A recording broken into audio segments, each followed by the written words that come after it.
Hi friends, నేను మీ crazy Krishika. ఈరోజు మన వీడియో బిక్కవల్లో ఉన్న శ్రీ కుమార సుబ్రహ్మణ్య స్వామి వారి ఆలయం. ఈ గుడికి 1100 సంవత్సరాల చరిత్ర అయితే ఉంది. ఈ గుడికి చాలా విశిష్టత అయితే ఉంది. కాబట్టి ఈ వీడియోని ఎక్కడా స్కిప్ చేయకుండా అయితే చూడండి, చాలా బాగుంటుంది.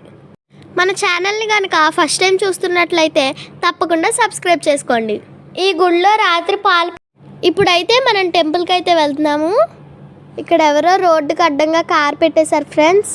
ఇదిగోండి, ఇదే అన్నమాట. ఇక్కడ నుంచి లెఫ్ట్ సైడ్ వెళ్తే వినాయకుడి గుడి అయితే వస్తుంది, కానీ మనం స్ట్రైట్గానే వెళ్ళిపోతాం. సుబ్రహ్మణ్య షష్ఠికి ఈ గుడిలో పెద్ద జాతర అయితే జరుగుతుంది. ఇది వచ్చేసి 5 రోజులు జరుగుతుంది. ఈ రోడ్డు అయితే అసలు ఖాళీయే ఉండదన్నమాట. నేనైతే ఇక్కడ సుబ్రహ్మణ్య షష్ఠికి నేనైతే ప్రోగ్రామ్ కూడా చేశాను ఫ్రెండ్స్. ఇదిగోండి ఫ్రెండ్స్, టెంపుల్ దగ్గరికి అయితే వచ్చేసాం. లోపలికి వెళ్ళి దీని విశిష్టత ఏంటో తెలుసుకుందాం. 1100 సంవత్సరాల చరిత్ర ఉన్న బిక్కవోలు ఆంధ్రప్రదేశ్లోని అతి ప్రాచీన క్షేత్రంలో ఒకటి.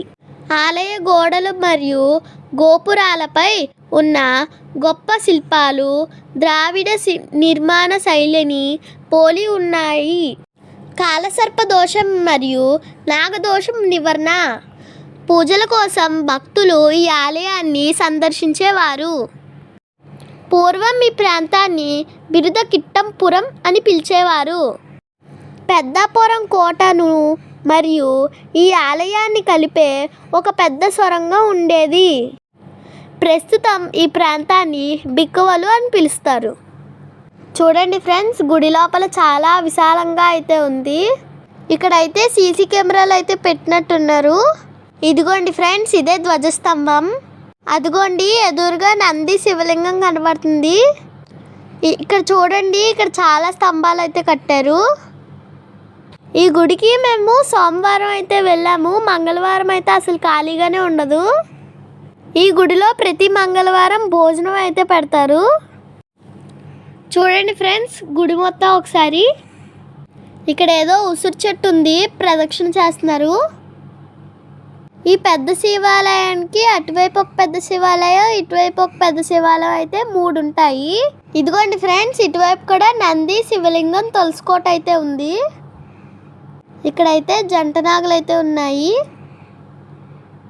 ఇక్కడ అందులో దీపాలు అయితే పెడతారు. కొంచెం ఎండగా ఉంది కదా, కాలుతున్నాయి ఫ్రెండ్స్. ఈ బిక్కవోలు గ్రామంలో 6 దేవాలయాలు అలనాటి చాణక్యుల శిల్పకళా వైభవానికి సాక్షిభూతంగా నిలుస్తున్నాయి. ఈ ప్రాంతంలో శ్రీ వత్సవాయి, సూర్యనారాయణ, తిమ్మ జగపతి మహారాజు వారి గోవులు దేవాలయాల శిథిలాలపైకి వెళ్ళి అక్కడున్న పుట్టలో పాలు విడిచేవి. ఆ విషయం పశువుల కాపరుల ద్వారా రాజుకి తెలిసి అక్కడున్న మట్టిని తవ్వించగా ఆ ప్రదేశంలో 3 శివాలయాలు బయటపడ్డాయి. అవే ఫ్రెండ్స్, ఇక్కడున్న 3 శివాలయాలు. ఒక ప్రదేశంలో సకుటుంబ సపరివారంగా దర్శనమిస్తున్న 3 శివాలయాల సముదాయాన్ని త్రిలింగ క్షేత్రంగా పిలుస్తారు. ఇదిగోండి ఫ్రెండ్స్, ఇక్కడ పెద్ద నంది అయితే ఉంది. దాని ముందైతే ఒక నంది ఉంది. దాని ముందు కూడా ఇంకొక నంది అయితే ఉంది. దాని ముందైతే త్రిశూలం అయితే ఉంది. నేనైతే నంది షోలో నాకు కోరికలు అయితే చెప్పడానికి వచ్చేస్తున్నాను. ఈ లైన్లో చూడండి ఫ్రెండ్స్, ఏకంగా 4 నందులు అయితే ఉన్నాయి. దాని ముందైతే ఒక పెద్ద త్రిశూలం అయితే ఉంది. ఇదిగోండి ఫ్రెండ్స్, ఇక్కడ బోర్డు మీద అయితే కొబ్బరికాయలు బయట కొట్టేసి తీసుకురమ్మంటున్నారు. గంట అయితే చాలా పైకి కట్టేశారు, నాకైతే అస్సలు అందలేదు. ఇక్కడైతే మనం బొట్టు పెట్టుకొని లోపలికి అయితే వెళ్ళిపోదాం. ఇదిగోండి ఫ్రెండ్స్, ఈ ఆలయం యొక్క మొత్తం చరిత్ర అయితే ఇక్కడ రాసి పెట్టారు. ఎవరైనా తెలియని వాళ్ళు చదువుకోవచ్చు. ఇదిగోండి ఫ్రెండ్స్, ఇక్కడే వాటర్ తాగడానికి అయితే పెట్టారు. చాలా నీళ్ళు అయితే వస్తున్నాయి. అసలు ఇక్కడ ఎంత విశాలంగా ఉందంటే చాలా విశాలంగా ఉంది ఫ్రెండ్స్. మీరు కూడా తప్పకుండా విజిట్ చేయడానికి అయితే ట్రై చేయండి. పురాతనమైన గుడి కదా ఫ్రెండ్స్, అందుకనే రాళ్ళతో కట్టారు. పెయింటింగ్స్ కూడా వేయరు వీటికి. ఇప్పుడు మనం లోపలికి వెళ్ళి దర్శనం అయితే చేసుకుందాం ఫ్రెండ్స్. ఓం నమ శివాయ, ఓం నమ శివాయ, ఓం నమ శివాయ, ఓం నమ శివాయ, ఓం నమ శివాయ, ఓం నమ శివాయ. ఇదిగోండి ఫ్రెండ్స్, ఇక్కడ పార్వతి అమ్మవారు అయితే ఉన్నారు. ఇదిగోండి ఫ్రెండ్స్, ఇక్కడైతే కుమార సుబ్రహ్మణ్య స్వామివారి పక్కనే ఒక పుట్ట అయితే ఉంటుంది. ఆ పుట్లో రాత్రి పాలేస్తే ఉదయంకి ఉండవంట. లోపల విజయ గణపతి, భద్రకాళి సమేత బ్రహ్మేంద్ర స్వామి కొలువే ఉన్నారు. ఇక్కడైతే ఈ పాప చిలుకలు పంచుతుంది ఫ్రెండ్స్. నేనైతే ఒకటి తీసుకున్నాను. ఇప్పుడైతే మనం పక్కనున్న శివాలయంకి అయితే వెళ్దాము. కాలు కాలుతున్నాయి, అందుకనే పరిగెట్టుకుంటూ వెళ్ళిపోతున్నాము. ఇదిగోండి ఫ్రెండ్స్, ఇక్కడ ఒక నంది ఉంది. గుళ్ళో ఎన్ని నందులు ఉన్నాయో. ఇదిగోండి ఫ్రెండ్స్, ఇది శ్రీ చంద్రశేఖర వారి ఆలయం. ఇక్కడైతే చాలా పెద్ద శివలింగం అయితే ఉంది. ఇక్కడ పక్కనే గణపతి విగ్రహం ఇక్కడ ఉంది. పక్కనే అమ్మవారు కొలువై ఉన్నారు. ఫస్ట్ మనం చెప్పుకున్నాం కదా ఫ్రెండ్స్ ఈ గుడి గురించి స్టోరీ. అందులో గోవు పాదాలచి తొక్కబడుడు చేత గోవు పాలతో అభిషేకించడం వలన గోలింగేశ్వర స్వామిగా పిలువబడుతున్నారు.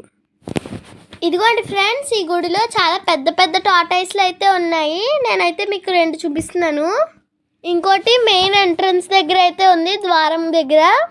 టెంపుల్ పైన దేవుడు విగ్రహాలు ఎంత బాగా చెక్కారో చూసారు కదా ఫ్రెండ్స్, చాలా బాగున్నాయి ఇక్కడ. ఈ టెంపుల్ వచ్చేసి బిక్కువల్ రైల్వే స్టేషన్ నుంచి 1 కిలోమీటర్ అయితే ఉంటుందన్నమాట. ఈ టెంపుల్ని 9వ శతాబ్దంలో అయితే నిర్మించారు. ఈ టెంపుల్లో చూసారు కదా ఫ్రెండ్స్, బ్రహ్మ స్తోత్రం కలిగిన శివలింగం అయితే ఉంది. ఈ గుడిలో పాములు కూడా సంచరిస్తాయి ఫ్రెండ్స్. స్వయంగా శివ కుటుంబం మొత్తం వెలిసిన ఏకైక దేవాలయం ఫ్రెండ్స్ ఇది. ఎక్కువ మంది భక్తులు ఈ దేవాలయానికి పిల్లల కోసం ఇంకా వివాహం కోసం వస్తూ ఉంటారు.